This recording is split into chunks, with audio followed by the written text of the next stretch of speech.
अस्सलाम वालेकुम, तव्हां ॾिसी रहिया आहियो लाइफ विद सेफ। हाज़िर आहियूं असां एंजाइम चैप्टर जी हिकु ॿी वीडियो सां गॾु। अच्छा, त टॉपिक नेम आहे मैकेनिज़म ऑफ एंजाइम एक्शन, यानी जेको एंजाइम जो कमु करण वारो तरीक़ो आहे उहो कहिड़ो आहे, यानी एंजाइम कहिड़े तरीक़े सां कमु कंदो आहे। जीअं त असां ऑलरेडी डिस्कस करे चुका आहियूं, असांजे जिस्म जे अंदरि जेके बि मेटाबॉलिक रिएक्शन्स थियनि था उनखे केरु थो परफॉर्म करे, एंजाइम्स। हाणे हिते लिखियलु आहे during these reactions the substrate bind to active site of the enzyme and form enzyme substrate complex. यानी एंजाइम जो जेको तरीक़ेकार हूंदो, सभ खां पहिरियां जेको सबस्ट्रेट हूंदो ऐं एंजाइम हूंदो उहो पाण में बाइंड थींदा। बाइंड थियण जे नतीजे में जेको नओं मॉलिक्यूल ठहंदो उनजो नालो हूंदो एंजाइम सबस्ट्रेट कॉम्प्लेक्स। उन खां बाद में एंजाइम छा कंदो, रिएक्शन स्टार्ट करे छॾींदो ऐं एंजाइम सबस्ट्रेट कॉम्प्लेक्स खां बाद में एंजाइम सबस्ट्रेट प्रोडक्ट कॉम्प्लेक्स ठही वेंदो, छो जो एंजाइम हाणे प्रोडक्ट ठाहिण स्टार्ट करे छॾींदो। जॾहिं प्रोडक्ट ठही वेंदी त एंजाइम सेपरेट थी वेंदो ऐं प्रोडक्ट पिणु सेपरेट थी करे यूज़ थियणु लॻंदी। जीअं तव्हां हिते ॾिसी सघो था, सभ खां पहिरियों एंजाइम सबस्ट्रेट मिलिया त उन खां बाद में कॉम्प्लेक्स मॉलिक्यूल ठही वियो, उन खां बाद में कॉम्प्लेक्स प्रोडक्ट ठही वई ऐं हिते वरी एंजाइम ऐं प्रोडक्ट सेपरेट थी विया। In order to explain the mode of action of enzyme two models were presented, यानी हिन एंजाइम जो जेको कमु करण वारो तरीक़ो आहे उनखे सम्झण जे लाइ ॿ मॉडल्स ॾिना विया आहिनि। अच्छा, त सभ खां पहिरियां जेको मॉडल आहे उनजो नालो आहे लॉक एंड की मॉडल। हाणे लॉक एंड की मॉडल हिनखे छो था ॾियूं, छाजे करे असां हिनखे लॉक एंड की मॉडल चऊं था। सभ खां पहिरियां हिन इंट्रो जी तरफ़ हलूं त ईमेल फिस्चर 1898 में ही मॉडल जेको आहे प्रपोज़ कयो। According to this model, a particular enzyme acts on a particular substrate like particular lock can be unlocked by a particular key. हाणे हिन मॉडल जे मुताबिक़ हिकिड़ो जेको ख़ासि एंजाइम हूंदो आहे उहो कंहिं ख़ासि सबस्ट्रेट जे मथां रिएक्ट कंदो, यानी जहिड़े ई तरीक़े सां हिकिड़ो ख़ासि तालो हिकु ख़ासि चाॿीअ जे ज़रिए ओपन थींदो आहे। यानी हिकु तालो आहे, मिसाल एग्ज़ाम्पल वठो, हाणे उन ताले खे अगरि असां खोलण जी कोशिशि कयूं त उनखे सिर्फ़ु उहा ई चाॿी खोलींदी जेका उन ताले जी साइज़ जे हिसाब सां ठहियलु हूंदी। हाणे हर चाॿी उनखे खोले न सघंदी। अहिड़े तरीक़े सां एंजाइम जेको हूंदो आहे उन सबस्ट्रेट सां रिएक्ट कंदो जंहिं सबस्ट्रेट जी शेप एंजाइम जी एक्टिव साइट जे हिसाब सां ठहियलु हूंदी। हाणे मिसाल अहिड़े तरीक़े सां हीअ साम्हूं जेको तव्हांखे नज़र अचे थो एंजाइम आहे ऐं हीअ हिन जी एक्टिव साइट आहे। हाणे ॿ सबस्ट्रेट आहिनि मथां।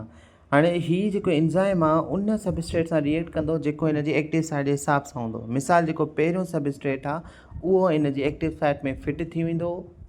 मिसाल अहिड़े तरीक़े सां एंजाइम इन सबस्ट्रेट सां छा कंदो, रिएक्शन स्टार्ट करे छॾींदो। हाणे इन मॉडल जे मुताबिक़ जेका एंजाइम जी एक्टिव साइट हूंदी आहे न उहा रिजिड हूंदी आहे, यानी सख़्तु हूंदी आहे। ऐं जेको चार्जिस हूंदियूं आहिनि उहे बि एंजाइम जी जेके एक्टिव साइट जी चार्जिस हूंदियूं आहिनि उहे कॉम्प्लीमेंट्री हूंदियूं आहिनि कंहिंसां सबस्ट्रेट सां। मिसाल अगरि कंहिं सबस्ट्रेट जी चार्ज जेका आहे उहा नेगेटिव आहे ऐं एंजाइम जी एक्टिव साइट जी चार्ज जेका हूंदी उहा पॉज़िटिव हूंदी, तॾहिं वञी उहो एंजाइम छा कंदो, हुन सां रिएक्ट करे सघंदो। जहिड़े तरीक़े सां सिर्फ़ु ऐं सिर्फ़ु स्पेसिफिक यानी ख़ासि चाॿी हिकु ख़ासि ताले खे फिट करे उनखे ओपन कंदी आहे, अहिड़े तरीक़े सां एंजाइम ख़ासि सबस्ट्रेट सां छा कंदो आहे, रिएक्ट कंदो आहे। ऐं जेके सबस्ट्रेट एंजाइम जी एक्टिव साइट जे लाइ फिट न आहिनि उहो उन्हनि खे छॾे ॾींदो, उन्हनि सां रिएक्शन न कंदो। हाणे हिते डायग्राम में एंजाइम सबस्ट्रेट ऐं एक्टिव साइट जी शेप मैंशन थियल आहे, तव्हां ॾिसी सघो था। पहिरीं डायग्राम में ॾिसो एंजाइम आहे, प्लस में सबस्ट्रेट आहे ऐं एक्टिव साइट आहे। हाणे उन खां बाद में जेको मॉलिक्यूल ठहे थो एंजाइम सबस्ट्रेट कॉम्प्लेक्स, पोइ एंजाइम प्रोडक्ट कॉम्प्लेक्स, उन खां बाद में enzyme product leaving active site. हाणे उन खां बाद में जॾहिं प्रोडक्ट ठही वेंदी एंजाइम छा कंदो, प्रोडक्ट खे लीव करे छॾींदो, रिमूव करे छॾींदो त जीअं जिस्म यूज़ करे सघे। सो हीअ आहे लॉक एंड की मॉडल। लॉक एंड की मॉडल खां अलावा हिकिड़ो ॿियो मॉडल आहे जंहिंजो नालो आहे इंड्यूस्ड फिट मॉडल। ठीकु आहे। हाणे इहो जेको मॉडल आहे उहो कोशलैंड 1959 में छा कयो, प्रपोज़ कयो।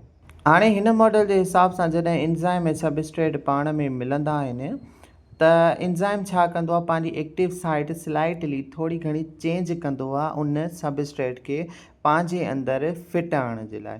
यानी होॾे छा हो, उनजी जेका एक्टिव साइट ई रिजिड हुई, लेकिन हे जेके एंजाइम्स आहिनि जेके हिन मॉडल खे फॉलो कंदा आहिनि उन्हनि जी एक्टिव साइट छा हूंदी आहे, फ्लैक्सिबल हूंदी आहे। हीअ फ्लैक्सिबल जो मतिलबु इहो आहे त एंजाइम पंहिंजी थोरी घणी शेप छा कंदो आहे, चेंज करे छॾींदो आहे उनखे फिट अचण जे लाइ। It means according to this model the active site of enzyme is flexible. यानी हिन जे हिसाब सां मॉडल जे हिसाब सां जेका एंजाइम जी एक्टिव साइट हूंदी आहे उहा छा हूंदी आहे लचकदार हूंदी आहे। हाणे लचकदार हुजण जो मतिलबु छा हूंदो आहे इन जो मिसाल मां ॾींदुमि हैंड ग्लव। जीअं हैंड ग्लव जेके हूंदा आहिनि उहे फ्लेक्सिबल लचकदार हूंदा आहिनि। अगरि मां पायां त मूंखे फिट अची वेंदा, मूंखां 2 साल वॾो इंसानु पाए उनखे बि फिट अची वेंदा, छो जो उहे छा आहिनि फ्लेक्सिबल। अहिड़े तरीक़े सां एंजाइम जेका एक्टिव साइट हूंदी आहे हिन मॉडल जे हिसाब सां उहा छा हूंदी आहे फ्लेक्सिबल हूंदी आहे, सबस्ट्रेट हुन में फिट अची वेंदो।